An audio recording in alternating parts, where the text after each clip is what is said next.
إنك لعلى خلق عظيم. अल्हम्दुलिल्लाह रब्बिल आलमीन वस्सलातु वस्सलामु अला रसूलिहिल करीम अम्मा बाद फ़अऊज़ु बिल्लाहि मिनश शैतानिर रजीम बिस्मिल्लाहिर रहमानिर रहीम वमा अर्सलनाका इल्ला रहमतल लिल आलमीन सदक़ल्लाहुल अज़ीम. నేను ముందుగా నా సోదరుమణులకు ఇస్లాం పద్ధతిలో ఆహ్వానిస్తున్నాను. అస్సలాము అలైకుం వరహ్మతుల్లాహి వబరకాతుహు. ప్రభువైన అల్లాహ్ యొక్క శాంతి మరియు శుభాలు మీపై కలుగాక. సోదరులారా, ఈరోజు మనం 6వ భాగంలో మహాప్రవక్త సల్లల్లాహు అలైహి వసల్లం గారి మొదటి యాత్ర మరియు బుహైరా అనబడే క్రైస్తవ పండితుడి యొక్క కలయిక గురించి తెలుసుకుందాము. సోదరులారా, అప్పుడు మహాప్రవక్త సల్లల్లాహు అలైహి వసల్లం గారికి 12 సంవత్సరాలు. వ్యాపార నిమిత్తం మీ బాబాయ్ అబూ తాలిబ్ గారు షామ్ దేశానికి పయనమవుతారు. అప్పుడు మహాప్రవక్త సల్లల్లాహు అలైహి వసల్లం గారు మారం చేసి మీ బాబాయ్తో పాటు షామ్ దేశానికి బయలుదేరుతారు. ప్రయాణికుల అలవాటు ప్రకారం ప్రయాణికులందరూ ఓ చెట్టు కింద బస చేస్తారు. ఆ చెట్టు దగ్గర ఒక క్రైస్తవ పండితుడు ఉండేవాడు. అతను ఎవరు వచ్చినా తన తైల పైకెత్తి చూసేవాడు కాదు. కానీ ఆ రోజు అతను తన కళ్ళార ఎన్నో అద్భుతాలు విచిత్రాలు చూశాడు. మహాప్రవక్త సల్లల్లాహు అలైహి వసల్లం గారి తలపైన ఓ మబ్బు సూర్యకిరణాలు పడకుండా వారిని రక్షించడం అతను తన కళ్ళారా చూశాడు. అలాగే చెట్టు కొమ్మలు దానంటే అవి వంగిపోవడాన్ని కూడా గమనించాడు.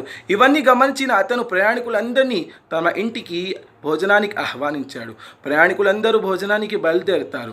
అప్పుడు బుహైరా అనబడే క్రైస్తవ పండితుడు అందరినీ సూటిగా చూస్తాడు.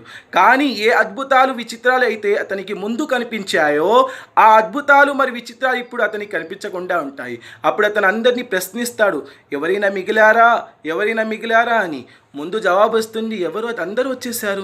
మళ్ళా ప్రశ్నిస్తాడు.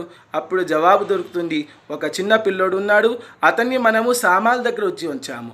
అప్పుడు ఆ బుహైరా క్రైస్తవ పండితుడు చెప్తాడు, ఆ పిల్లోడిని కూడా తీసుకుని రాండి. అప్పుడు మహాప్రవక్త సల్లల్లాహు అలైహి వసల్లం గారిని తీసుకుని రాబడటం జరుగుతుంది. అప్పుడు అతను ఏ విచిత్రాలు మరి ఏ అద్భుతాలు అయితే ముందు చూశాడు అవన్నీ అద్భుతాలు మరి విచిత్రాలు ఇప్పుడు చూడటం జరుగుతుంది. మహాప్రవక్త సల్లల్లాహు అలైహి వసల్లం గారి దగ్గరకు వచ్చి మాటికి మీ కళ్ళను చూస్తాడు. మళ్ళా మీ వీపుపై ఉన్న ముద్రను అనగా అల్లాహ్ మరియు ముహమ్మద్ రసూల్ అనబడే ముద్రను చూసి ఆ ముద్ర మీద ముద్దు పెట్టి అబూ తాలిబ్తో ప్రశ్నిస్తాడు, ఈ పిల్లోడు నీకు ఏమవుతాడని. అబూ తాలిబ్ గారు చెప్తారు, ఈ పిల్లోడు నా కొడుకని. అప్పుడు అతను చెప్తాడు, నువ్వు తప్పు చెబుతున్నావు, ఎందుకంటే మా పుస్తకాలలో రాసి ఉన్నది ఇతని తండ్రి ఇతను పుట్టకన్నా ముందే చనిపోయాడని.